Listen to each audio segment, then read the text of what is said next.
जोर से बोलो जय संविधान, जोर से बोलो जय संविधान, मन से बोलो जय संविधान, जोर से बोलो जय संविधान, मन से बोलो जय संविधान, जोर से बोलो जय संविधान, बोलो बोलो जय संविधान, बोलो बोलो जय संविधान।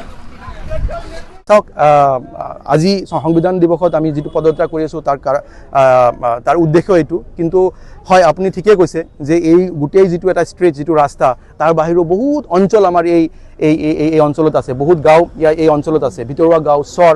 গতিকে আমি সব ঠাইতে গৈ পেলাই একেটা ধ্বনি দিম, একেটা এৱাৰনেছ ক্ৰিয়েট কৰিম, চ' ডেট আমাৰ সমাজৰ পৰা যেন বাল্য বিবাহ নিৰ্মূল হয়, আমাৰ সমাজৰ পৰা যেন ড্ৰাগছ গুচি যায়, আৰু সংবিধানৰ ওপৰত যেটো এৱাৰনেছ সবেই এই সংবিধানত কি মূল্যবোধ লিখা আছে তাৰ ওপৰত যেন সবে জ্ঞাত হয়, সেইটো আমি এৱাৰনেছ কৰি আছো আৰু কৰি থাকিম।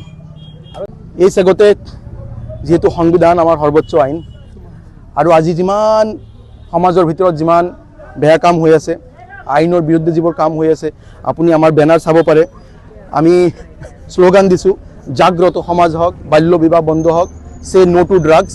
গতিকে এই গোটেইখিনিৰ ওপৰত আজি সংবিধান দিৱসত এই গোটেইখিনিৰ ওপৰত আমি এৱাৰনেছ ক্ৰিয়েট কৰি আছোঁ। সংবিধানক সন্মান জনাই আমি শ্লোগান দিছোঁ ফ্ৰেটাৰ্নিটি জিন্দাবাদ, ইণ্ডিভিজুৱেল ডিগনিটি জিন্দাবাদ, ইউনিটি জিন্দাবাদ, আত্মসন্মান জিন্দাবাদ, ব্যক্তিৰ মৰ্যাদা জিন্দাবাদ, ছ'চিয়েল জাষ্টিছ জিন্দাবাদ, ছ'চিয়েল জাষ্টিছ লং লিভ। এইবোৰ ধ্বনিৰে আমি গড়াইমাৰীৰ পৰা চুনতুলিলৈকে খোজকাঢ়ি গৈ আছোঁ।